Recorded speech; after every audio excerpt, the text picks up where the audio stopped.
ਅੱਜ ਇੱਕ ਗੁਰਮੁਖ ਪਿਆਰੇ ਨੇ ਸਮੱਸਿਆ ਦੱਸੀ ਹੈ। ਐਸੀ ਹੀ ਸਮੱਸਿਆ ਬਹੁਤਿਆਂ 'ਤੇ ਆਵੇਗੀ, ਕਈਆਂ 'ਤੇ ਆ ਵੀ ਰਹੀ ਹੋਵੇਗੀ। ਇਸ ਕਰਕੇ ਸਮਝਣ ਯੋਗ ਹੈ। ਥੋੜ੍ਹਾ ਖਿਆਲ ਵਿੱਚ ਲਓ। ਜਿਹੜੇ ਪਿੱਛੇ ਕਿਸੇ ਵੀ ਸੰਪਰਦਾ ਦੇ ਨਾਲ, ਪਰੰਪਰਾ ਦੇ ਨਾਲ ਜੁੜੇ ਹੋਏ ਸਨ, ਉਹਨਾਂ ਨੂੰ ਇਹ ਸਮੱਸਿਆ ਜ਼ਿਆਦਾ ਆਵੇਗੀ। ਇੱਕ ਤੇ ਹਨ ਬਾਹਰ ਤੁਸੀਂ ਧਰਮ ਦੇਖਦੇ ਹੋ,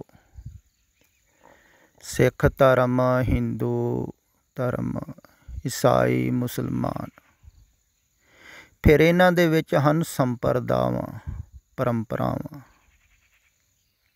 ਹਿੰਦੂਆਂ 'ਚ ਵੀ ਬਹੁਤ ਹਨ, ਇਸਲਾਮ ਧਰਮ ਦੇ ਵਿੱਚ ਵੀ ਬਹੁਤ ਹਨ। ਉਹਨਾਂ ਨੂੰ ਫਿਰਕੇ ਕਹਿ ਦਿੰਦੇ ਹਨ। ਇੱਦਾਂ ਹੀ ਸਿੱਖ ਧਰਮ ਦੇ ਵਿੱਚ ਵੀ ਸੰਪਰਦਾਵਾਂ ਬਹੁਤ ਹਨ, ਪਰੰਪਰਾਵਾਂ ਬਹੁਤ ਹਨ। ਅਤੇ ਇਹਨਾਂ ਦੀ ਮਰਿਆਦਾ ਦਾ ਵੀ ਫਰਕ ਹੈ ਥੋੜ੍ਹਾ ਥੋੜ੍ਹਾ। ਅਤੇ ਪਰੰਪਰਾਵਾਂ, ਸੰਪਰਦਾਵਾਂ ਬਣੀਆਂ ਹਨ ਪੁਰਾਣੇ ਸਾਧੂਆਂ ਤੋਂ, ਪੁਰਾਣੇ ਮਹਾਤਮਾ ਤੋਂ, ਸੰਤਾਂ ਤੋਂ। ਕਈ ਗੁਰਮੁਖ ਕਹਿ ਦਿੰਦੇ, ਕੋਈ ਭਾਈ ਸਾਹਿਬ ਕਹਿ ਦਿੰਦੇ, ਉਹਨਾਂ ਤੋਂ ਜਾਂ ਧਾਰਮਿਕ ਆਗੂਆਂ ਤੋਂ ਵੀ ਬਣ ਜਾਂਦੀਆਂ। ਅਤੇ ਜਿਹੜੇ ਪੁਰਾਣੇ ਕਿਸੇ ਸਾਧੂ ਮਹਾਤਮਾ ਨਾਲ ਜੁੜੇ ਸਨ ਸੰਗੀ, ਉਹ ਉਹਨਾਂ ਦੇ ਚੱਲਣ ਤੋਂ ਬਾਅਦ ਇਕੱਠੇ ਹੋ ਜਾਂਦੇ ਹਨ ਤਾਂ ਉਹਨਾਂ ਦਾ ਇੱਕ ਸੰਗ ਬਣ ਜਾਂਦਾ ਹੈ। ਉਹਨਾਂ ਨੂੰ ਕਹਿ ਦਿੰਦੇ ਹਨ ਸਤ ਸੰਗਤ। ਸੰਗੀ ਇਕੱਠੇ ਹੋ ਗਏ।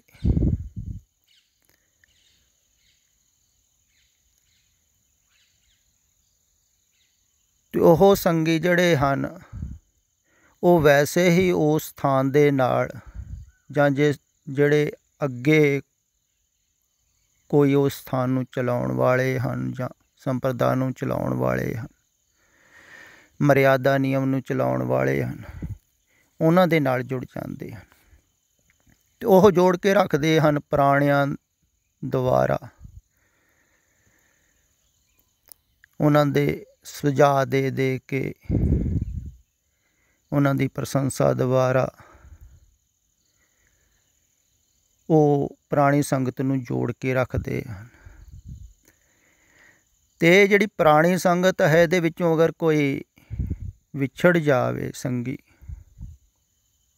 ਅਤੇ ਦੂਸਰੇ ਸੰਗੀ ਬਹੁਤ ਨਾਰਾਜ਼ ਹੁੰਦੇ ਹਨ।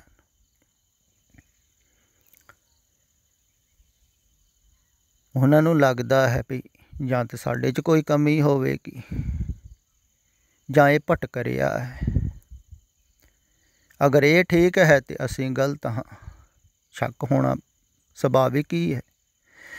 ਫਿਰ ਉਹਨੂੰ ਮਨਾਉਣ ਦੀ, ਸਮਝਾਉਣ ਦੀ ਕੋਸ਼ਿਸ਼ ਕਰਦੇ ਹਨ ਉਹ ਸੰਗੀ ਸਾਥੀ।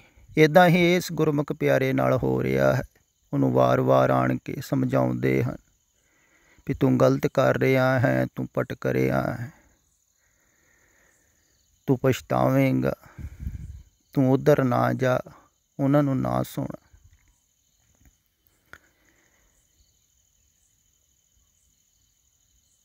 ਅਤੇ ਡਰਾਵੇ ਵੀ ਦਿੰਦੇ ਹੋਣਗੇ, ਧਾਰਮਿਕ ਲੋਕ ਬਹੁਤ ਦਿੰਦੇ ਹਨ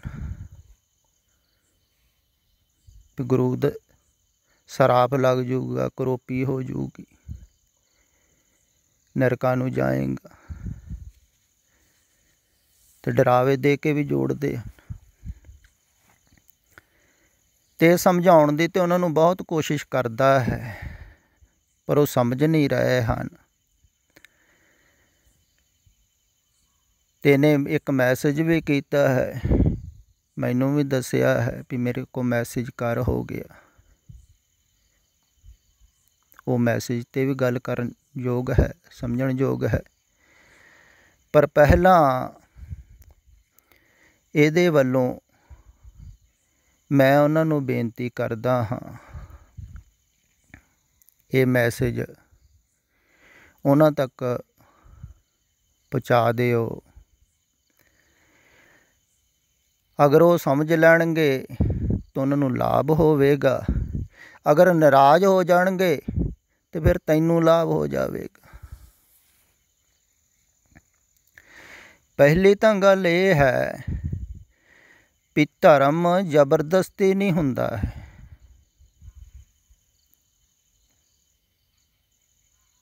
ਧਰਮ ਬਹੁਤ ਹੀ ਗਹਿਰੇ ਪ੍ਰੇਮ 'ਚੋਂ ਪੈਦਾ ਹੁੰਦਾ ਹੈ, ਬਹੁਤ ਹੀ ਨਾਜ਼ੁਕ ਕੋਮਲ ਅੰਕੁਰ 'ਚੋਂ ਫੁੱਟਦਾ ਹੈ। ਜਿਵੇਂ ਕਿਹਾ ਹੈ ਨਾ, ਪੂਰਬ ਕਰਮ ਅੰਕੁਰ ਜਬ ਪ੍ਰਗਟੇ, ਪੇਟਿਓ ਪੁਰਖ ਰਸ ਕੁਬੈਰਾਗੀ। ਬਹੁਤ ਹੀ ਨਾਜ਼ੁਕ ਅੰਕੁਰ,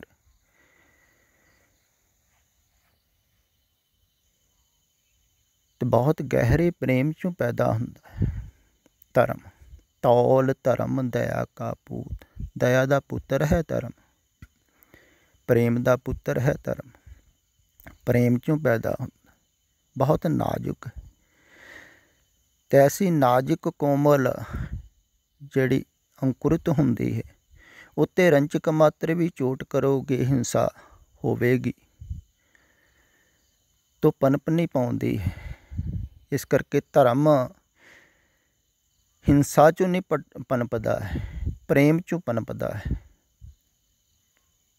ਇਹ ਗੱਲ ਖਿਆਲ ਵਿੱਚ ਰੱਖਣ ਯੋਗ ਹੈ।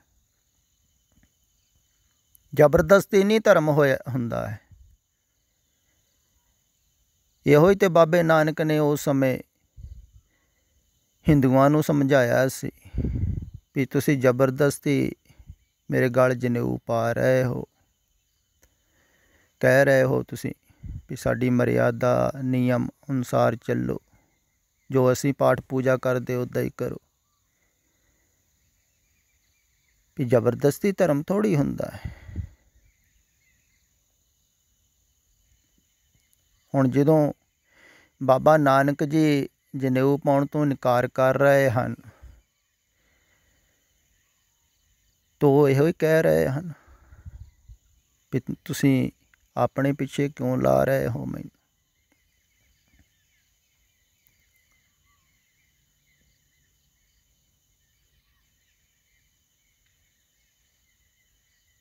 ਵੀ ਜ਼ਬਰਦਸਤੀ ਥੋੜ੍ਹੀ।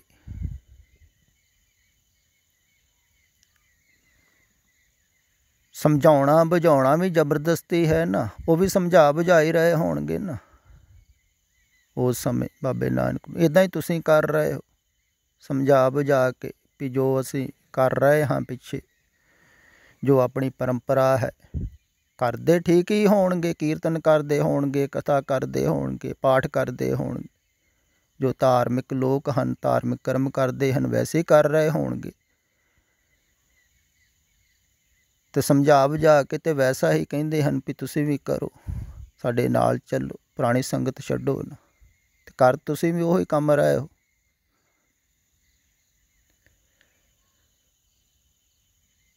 ਦੇਖੋ, ਭਾਵੇਂ ਇਤਿਹਾਸਕਾਰ ਪ੍ਰਚਾਰਕ ਸਮਝਾਉਂਦੇ ਵੀ ਹਨ ਉਹ ਗੱਲ, ਪਰ ਉਹ ਸਮਝ ਵਿੱਚ ਥੋੜ੍ਹੀ ਆਉਂਦੀ ਹੈ।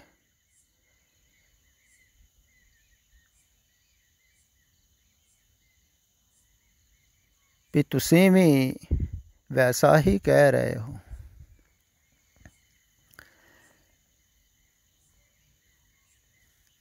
ਤੇ ਨਾ ਹੀ ਧਰਮ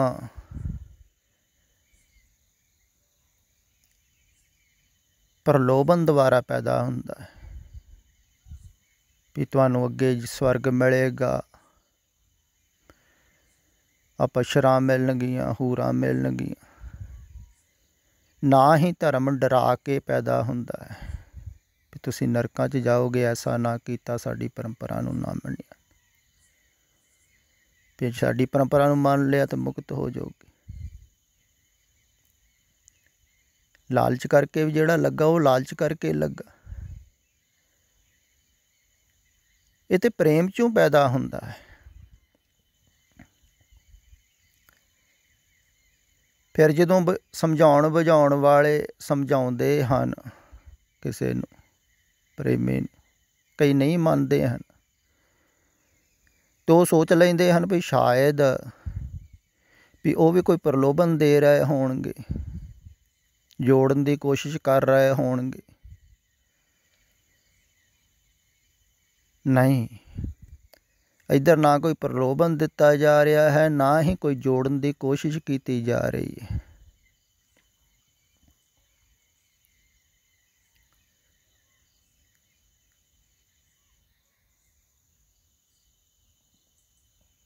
ਨਾ ਹੀ ਤਾਂ ਮੈਂ ਇਹ ਕਹਿ ਰਿਹਾ ਹਾਂ ਵੀ ਮੈਂ ਤੁਹਾਨੂੰ ਮੁਕਤ ਕਰ ਦੇਵਾਂਗਾ, ਨਹੀਂ, ਮੈਂ ਤਾਂ ਉਲਟੀ ਗੱਲ ਕਹਿ ਰਿਹਾ ਹਾਂ। ਮੈਂ ਕਹਿੰਦਾ ਹਾਂ ਵੀ ਮਰਨਾ ਕਬੂਲ ਕਰੋ, ਜੀਵਨ ਕੀ ਛੱਡੇ ਆਸ, ਹੋ ਸਬਨ ਕੀ ਰੇਣਕਾ ਤਾਂ ਆਓ ਹਮਾਰੇ ਪਾਸ। ਇੱਧਰ ਤਾਂ ਗੱਲ ਹੀ ਉਲਟੀ ਹੋ ਰਹੀ, ਪ੍ਰਲੋਭਨ ਦੀ ਤਾਂ ਗੱਲ ਹੀ ਨਹੀਂ, ਇੱਥੇ ਤਾਂ ਮਰਨ ਦੀ ਗੱਲ ਹੋ ਰਹੀ, ਮਿਟਣ ਦੀ ਗੱਲ ਹੋ ਰਹੀ। ਫਿਰ ਜੋੜਨ ਦੀ ਗੱਲ ਵੀ ਨਹੀਂ ਹੋ ਰਹੀ ਹੈ, ਕਿਉਂਕਿ ਜਿਹੜਾ ਜੋੜਦਾ ਹੈ ਆਪਣੇ ਨਾਲ ਬਾਹਰੋਂ, ਜਿਵੇਂ ਸਾਧੂ ਮਹਾਤਮਾ ਜੋੜਦੇ ਹਨ, ਤਾਂ ਉਹ ਤਾਂ ਪ੍ਰਸ਼ੰਸਾ ਕਰਦੇ ਹਨ ਆਪਣੇ ਸਤਸੰਗੀਆਂ ਦੀ, ਪ੍ਰੇਮੀਆਂ ਦੀ। ਇੱਧਰ ਮੈਂ ਤਾਂ ਚੋਟ ਕਰਦਾ ਹਾਂ ਹਰ ਵਕਤ, ਕਈਆਂ 'ਤੇ ਤਾਂ ਬਹੁਤ ਗਹਿਰੀ ਹੋ ਜਾਂਦੀ, ਨਾਰਾਜ਼ ਵੀ ਹੋ ਜਾਂਦੇ ਆ। ਅਤੇ ਇਹਦੇ ਜੋੜਨ ਵਾਲੀ ਵੀ ਕੋਈ ਗੱਲ ਨਹੀਂ ਕੀਤੀ ਜਾ ਰਹੀ, ਨਾ ਹੀ ਕਦੇ ਮੈਂ ਕਿਸੇ ਨੂੰ ਟੈਲੀਫੋਨ ਕਰਦਾ, ਨਾ ਹੀ ਕਦੇ ਮੈਸੇਜ ਕੀਤਾ ਹੈ। ਦੇਖੋ ਕਮਾਲ ਦੀ ਗੱਲ ਹੈ। ਕਈ ਸੋਚ ਲੈਂਦੇ ਹਨ ਵੀ ਸ਼ਾਇਦ ਆਪਣੇ ਖਾਸ ਨੇੜਦਿਆਂ ਨੂੰ ਕਰਦੇ ਹੋਣਗੇ ਟੈਲੀਫੋਨ। ਨਹੀਂ, ਮੈਂ ਕਿਸੇ ਨੂੰ ਵੀ ਨਹੀਂ ਕਰ ਰਿਹਾ ਹਾਂ ਟੈਲੀਫੋਨ। ਟੈਲੀਫੋਨ ਜ਼ਿਆਦਾਤਰ ਬੰਦ ਹੀ ਰਹਿੰਦਾ ਹੈ, ਨਾ ਮੈਸੇਜ। ਹਾਂ, ਕੋਈ ਕਰ ਲੈਂਦਾ ਹੈ, ਕਦੇ ਕਦੇ ਲੱਗ ਜਾਂਦਾ ਹੈ ਕਿਸੇ ਦਾ, ਜਾਂ ਕੋਈ ਮੈਸੇਜ। ਅਗਰ ਕੋਈ ਜ਼ਿਆਦਾ ਕਰ ਲੱਗ ਜਾਵੇ ਤਾਂ ਸਦਾ ਵਾਸਤੇ ਹੀ ਨੰਬਰ ਬੰਦ ਹੋ ਜਾਂਦਾ ਹੈ, ਕਿਉਂਕਿ ਇੱਧਰ ਬਾਹਰੋਂ ਥੋੜ੍ਹੀ ਜੋੜਨਾ ਹੈ।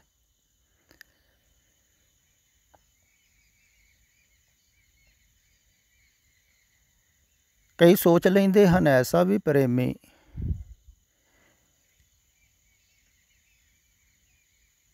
ਵੀ ਸ਼ਾਇਦ ਬਾਬਾ ਜੀ ਸਾਨੂੰ ਯਾਦ ਹੀ ਨਹੀਂ ਕਰਦੇ, ਵੀ ਟੈਲੀਫੋਨ ਹੀ ਨਹੀਂ ਕਦੇ ਕੀਤਾ, ਇੰਨੇ ਸਮੇਂ ਤੋਂ ਸੁਣਦੇ ਹਾਂ, ਇੰਨੀ ਜਾਣ ਪਹਿਚਾਣ ਹੈ।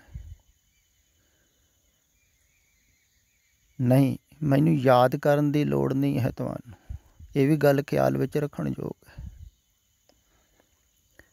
ਮੈਂ ਕੋਈ ਬਾਹਰੋਂ ਯਾਦ ਥੋੜ੍ਹੀ ਕਰ ਰਿਹਾ ਹਾਂ ਤੁਹਾਨੂੰ। ਅਗਰ ਬਾਹਰੋਂ ਯਾਦ ਕਰਦਾ ਹੋਵਾਂ ਤਾਂ ਕਿੰਨਿਆਂ ਨੂੰ ਕਰੂੰਗਾ ਸਾਰੀ ਦਿਹਾੜੀ? ਹਜ਼ਾਰਾਂ ਹੀ ਤਾਂ ਹੈ, ਕਿੰਨਿਆਂ ਨੂੰ ਕਰ ਸਕਦੇ ਆਪਾਂ? ਨਹੀਂ, ਬਾਹਰੋਂ ਨਹੀਂ।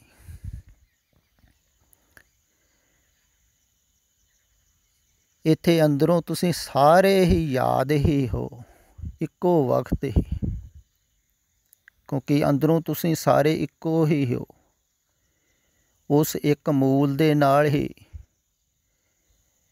ਤੁਸੀਂ ਜੁੜੇ ਹੋਏ ਹੋ। ਅਤੇ ਮੂਲ ਨੂੰ ਯਾਦ ਕਰ ਲਓ ਅਤੇ ਤੁਸੀਂ ਸਾਰੇ ਹੀ ਯਾਦ ਹੋ ਨਾ।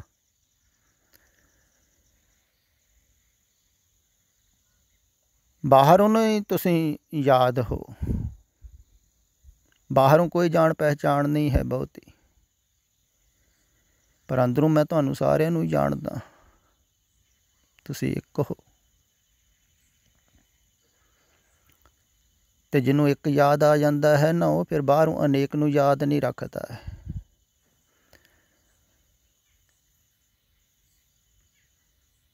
ਅਤੇ ਇਸ ਕਰਕੇ ਮੈਨੂੰ ਬਾਹਰੋਂ ਕਿਸੇ ਨੂੰ ਯਾਦ ਕਰਨ ਦੀ ਲੋੜ ਨਹੀਂ ਪੈਂਦੀ।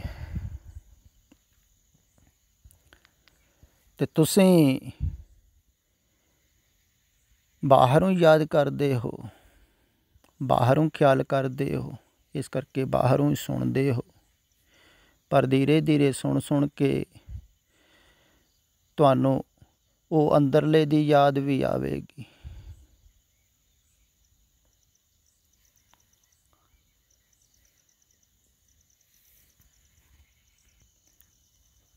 ਅਗਰ ਬਾਹਰ ਮੈਨੂੰ ਕੋਈ ਸਵਾਰਥ ਹੋਵੇ,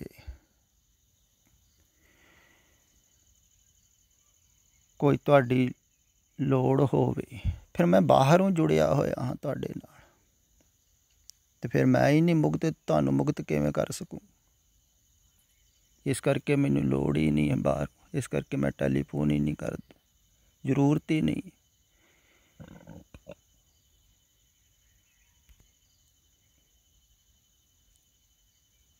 ਤੁਸੀਂ ਤੇ ਐਸਾ ਵੀ ਨਹੀਂ ਹੈ ਤੁਹਾਨੂੰ ਬਾਹਰੋਂ ਯਾਦ ਨਹੀਂ ਕਰਦਾ ਇਸ ਕਰਕੇ ਮੈਂ ਦੂਰ ਹਾਂ, ਨਹੀਂ, ਮੇਰੀ ਜ਼ਿਆਦਾ ਨੇੜਤਾ ਹੈ, ਉਹ ਹੈ ਅੰਦਰੋਂ।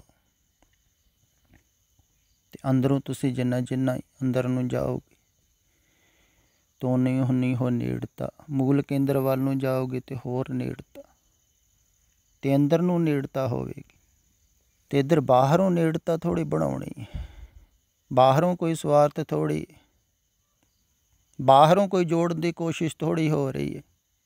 ਮੈਂ ਕਹਿੰਦਾ ਅੰਦਰੋਂ ਜੁੜਨਾ ਹੈ, ਅਤੇ ਅੰਦਰੋਂ ਜੁੜਨ ਵਾਸਤੇ ਬਾਹਰੋਂ ਤਾਂ ਟੁੱਟਣਾ ਹੀ ਪਵੇਗਾ ਨਾ, ਅਤੇ ਬਾਹਰੋਂ ਸਾਰੇ ਹੀ ਜੋੜ ਤੋੜਨੇ ਹਨ। ਅਤੇ ਇਸ ਕਰਕੇ ਵਾਰ ਕਿਹਾ ਜਾਂਦਾ ਹੈ ਵੀ ਸੰਸਾਰ ਦਾ ਜੋੜ ਤਾਂ ਤੋੜਨਾ ਹੀ ਹੈ, ਪਰ ਇਹ ਜਿਹੜੀਆਂ ਸੰਪਰਦਾਵਾਂ ਹਨ, ਪਰੰਪਰਾ ਹਨ, ਇਹ ਧਾਰਮਿਕ ਬੰਧਨ ਹਨ, ਇਹਨਾਂ ਤੋਂ ਵੀ ਮੁਕਤ ਹੋਣਾ ਹੈ। ਜਿਨ੍ਹਾਂ 'ਤੇ ਤੁਸੀਂ ਮੁਕਤ ਨਹੀਂ ਹੁੰਦੇ ਹੋ, ਇਹ ਸਾਰੀਆਂ ਪਰੰਪਰਾਵਾਂ ਸੰਪਰਦਾਵਾਂ ਤੋਂ, ਉਹਨਾਂ 'ਤੇ ਤੁਸੀਂ ਸੁਤੰਤਰ ਨਹੀਂ ਹੁੰਦੇ ਹੋ,